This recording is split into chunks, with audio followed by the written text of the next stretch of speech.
इस वीडियो में मैं बताऊंगी अक्टूबर में लगने वाली सब्जियों के बारे में। नमस्ते, सलाम और सत श्री अकाल। मैं हूं चेतना गेट माय हार्वेस्ट से। कैसे हैं आप सब? आशा करती हूं कि सब बढ़िया है और वीडियो शुरू करते हैं। सबसे पहली चीज़ जो आप अक्टूबर में लगा सकते हैं वो है गाजर यानी कैरेट्स। बहुत ही आसानी से लग जाती हैं। एक चीज़ का ध्यान रखना है, जिस भी सॉइल में आप कैरेट्स लगा रहे हैं उसमें कम से कम 40% सैंड रखिए, कंस्ट्रक्शन वाली सैंड।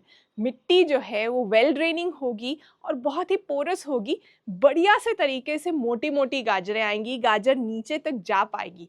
अगर क्लेई सॉइल होगा या चिकनी मिट्टी होगी तो गाजर का साइज़ छोटा रह जाएगा। इसलिए सबसे पहले नंबर पर गाजर लगानी है। गाजर के बीज ऑलमोस्ट धनिए जैसे दिखते हैं और बहुत आसान है, डायरेक्ट सोइंग करनी होती है। थोड़ा सा इस तरह से पहाड़ बना दीजिए गमले में। ज़मीन में लगा रहे हैं तो लंबी वाली लाइन बना दीजिए रेस्ड बेड की, उसके अंदर गाजर के सीड्स लगाइए, मिट्टी से कवर कर दीजिए। बहुत आसानी से उग जाएगी और आपको बहुत मज़ा आने वाला है। उसके जो ऊपर ग्रीन्स आते हैं ना, उन ग्रीन्स को भी आप हार्वेस्ट करके सब्ज़ी में डाल सकते हैं या उनको सैलड्स में भी इस्तेमाल कर सकते हैं। अक्टूबर में लगने वाली दूसरी चीज़ और मेरी एब्सोल्यूट फेवरेट, चुकंदर, बीट रूट।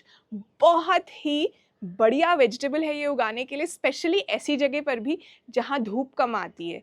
मैंने अपने पिछले साल भी अपने वेजिटेबल पैच में चुकंदर लगाए थे। उस वेजिटेबल पैच में धूप कम आती है और बहुत लंबी देर तक चुकंदर का हार्वेस्ट मिलता रहता है। चुकंदर जैसे गाजर या मूली वगैरह ना, जैसे ही सर्दी ख़त्म होती है पकनी शुरू हो जाती है, ऊपर फूल आ जाते हैं या लैटिस कड़वी हो जाती है। चुकंदर के केस में ऐसा कुछ नहीं होता। चुकंदर का साइज़ बढ़ता रहता है, बिल्कुल अटेंशन नहीं मांगता है। सिर्फ कंपोस्ट डाल दीजिए या कोई भी खाद जो आप इस्तेमाल कर रहे हैं और बड़े बड़े चुकंदर आएंगे। तीसरे नंबर की सब्जी है मटर, पीज़। ये भी अब आप अक्टूबर में लगा सकते हैं। सुबह और शाम का मौसम ठंडा हो रहा है। पीज़ को उगने के लिए भी सैंडी सॉइल चाहिए। तो अगर आपके वहाँ की मिट्टी चिकनी है, देखिए साउथ में, मिडिल इंडिया में भी मिट्टी चिकनी नहीं है। मिट्टी के अंदर नेचुरली ही बहुत से तरह के रॉक्स हैं और सैंड भी है। ये जो बात है ज़्यादा नॉर्थ के लिए है। हिमाचल, पंजाब, हरियाणा, दिल्ली तक भी चिकनी मिट्टी होती है अक्सर। तो वहाँ उन्हें सैंड मिक्स करने की ज़रूरत है।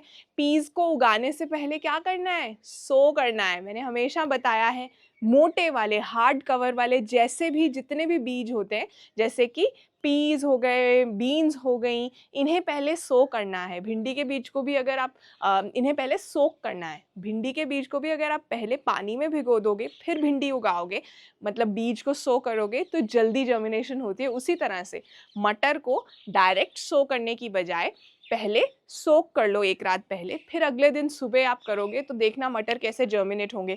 पूरी धूप चाहिए, छाया में मत उगाना मटर। और उस मिट्टी के अंदर कंपोस्ट ज़रूर डालना, चाहे गाय के गोबर की खाद डालना, वेल रॉटन वाली, मतलब अच्छी तरह से पकी हो जो धूप में, और चाहे आप कंपोस्ट डाल लेना।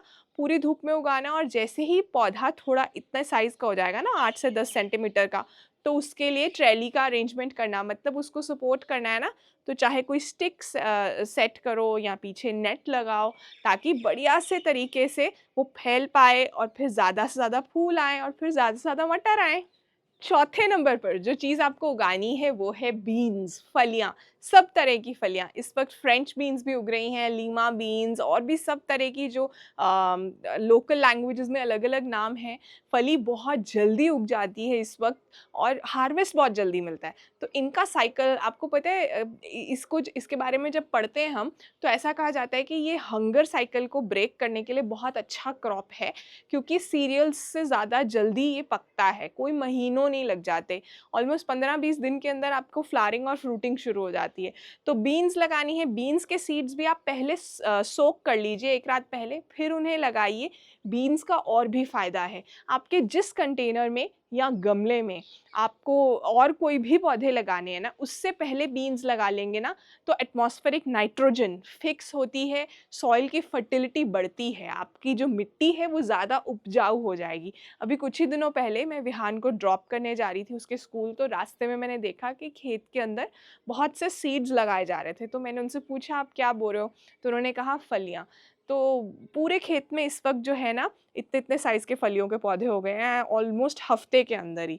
तो वो क्या कर रहे हैं, वो अपनी सॉइल को भी फर्टाइल कर रहे हैं तब, क्योंकि इसके बाद हो सकता है कि वो कोई और क्रॉप लगाना चाहेंगे, इसलिए फलियाँ ज़रूर लगाइए। अगले हफ्ते की वीडियो में शाउट आउट के लिए आपको मुझे बताना है कि ये क्या है। यहाँ 2 चीज़ें दिखाऊंगी मैं। एक तो ये पौधा है, इस पर कुछ छोटी छोटी फलियाँ आ भी गई हैं, कौन सी फलियाँ हैं। और दूसरा है ये किसके पत्ते हैं। अपना नाम और शहर साथ में ज़रूर लिखना। मैं अपने सीड्स जो है, वेजिटेबल सीड्स, ऐसी एक फाइल के अंदर स्टोर करती हूँ।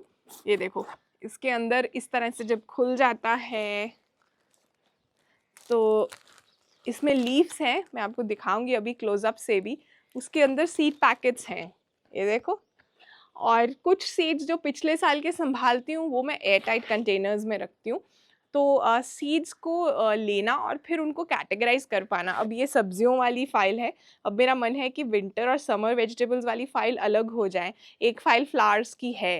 तो जब आपको सही टाइम पे चीज़ मिलेगी नहीं तो आपको मुश्किल आएगी, इसलिए इस तरह से ऑर्गेनाइज करना भी ज़रूरी है अगर आप सीरियसली ऑर्गेनिक गार्डनिंग कर रहे हैं।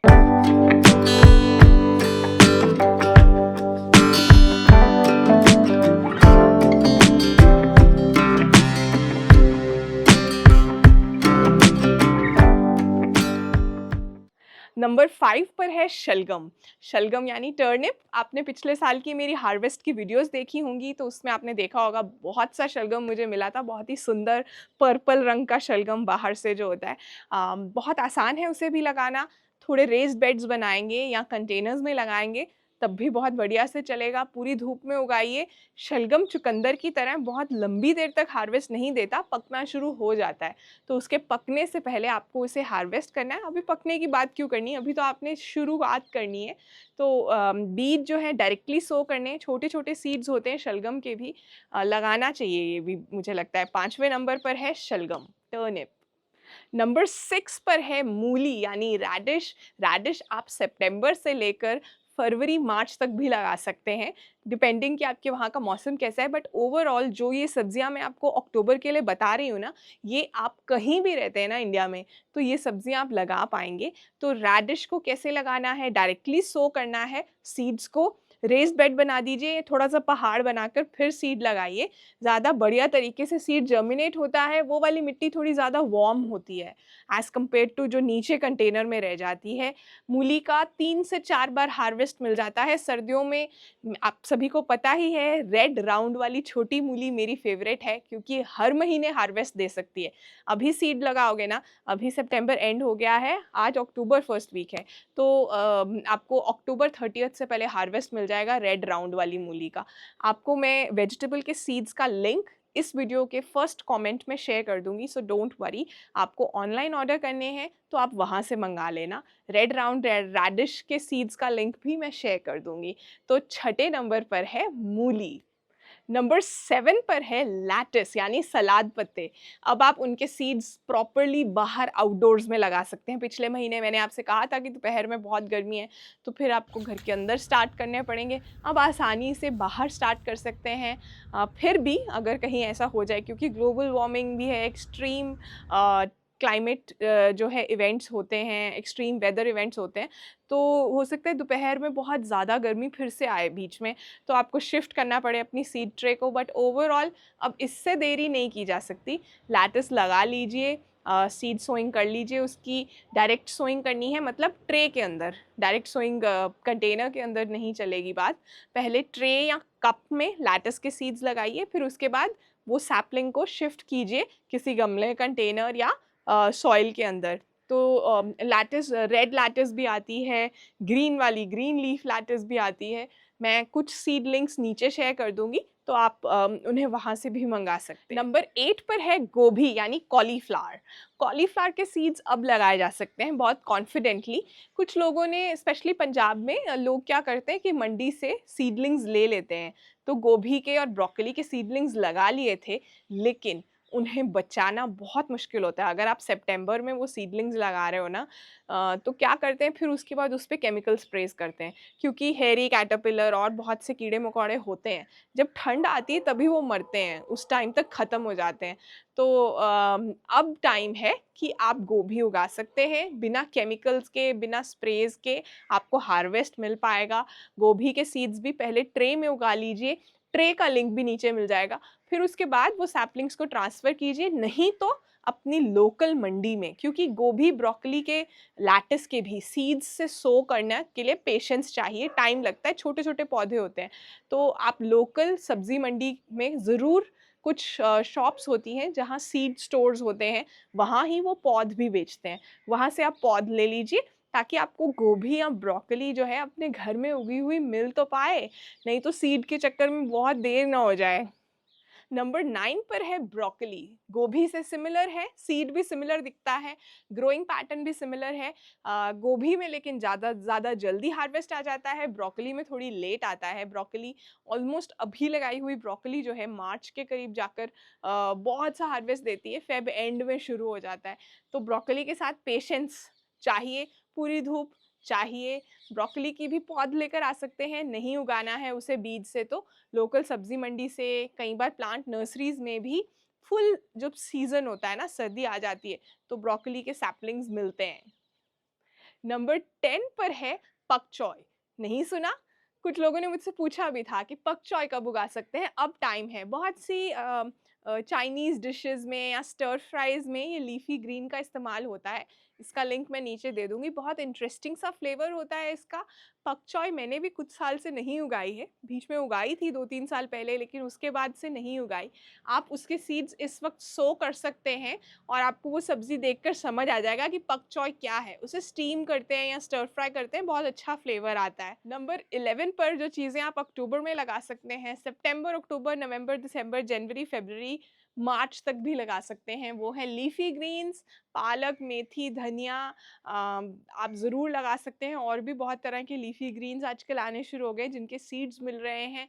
डायरेक्ट सोइंग करनी है, अक्सर दिखाती रहती हूँ। गमले के अंदर पहले सॉइल को लूज़न कर लेना है, सीड को स्प्रिंकल करना है, ऊपर ज़रा-ज़रा सी लेयर मिट्टी की डाल देनी है, दैट्स इट। लीफ़ी ग्रीन्स जो है वो बहुत बढ़िया से आने शुरू हो जाएँगे। ये देखिए, gate my harvest terrace garden पर मैंने पालक के सीड्स ऑलरेडी सोक कर दिए थे ऑलमोस्ट 1 हफ्ता पहले, और अब इस साइज़ के सैपलिंग्स भी आ चुके हैं। पिछले हफ्ते का वीडियो था कोकोपीट के बारे में, उसमें जो सवाल पूछे थे उनके जवाब हैं एलोवेरा, अडीनियम और सुपर 30। कुछ शाउट आउट्स देना चाहती हूँ। रोजालिन उड़ीसा से, प्रियम्बदा यूपी से, शिवानी गुजरात से, सहज सिरसा से, इमरान यूपी से, नूपुर अफ्रीका से, बहुत बहुत बधाई हो। जाते जाते यही कहना चाहूँगी कि ये ऐसे लोगों के साथ समय बिताइए, वक्त बिताइए या उनके आसपास रहिए जो सही सोचते हैं, अच्छा सोचते हैं, जिनकी ऊर्जा जो है वो सकारात्मक है, पॉजिटिव एनर्जी है, क्योंकि एनर्जी ट्रांसफ़र रियल है। जो लोग नेगेटिव सोचते हैं वो वाली एनर्जी आप में भी आ जाएगी, आप कुछ नहीं कर पाएंगे और आपकी पर्सनालिटी जो है वो नेगेटिव होती जाएगी। अपना बहुत सारा ध्यान रखिए। मैं आपसे मिलने वाली हूँ अपने अगले वीडियो में, और यहाँ एक वीडियो कार्ड आ रहा है जिसमें मैंने बताए हैं सितंबर अक्टूबर में लगने वाले फूल, वो भी ज़रूर देखिएगा। Bye bye.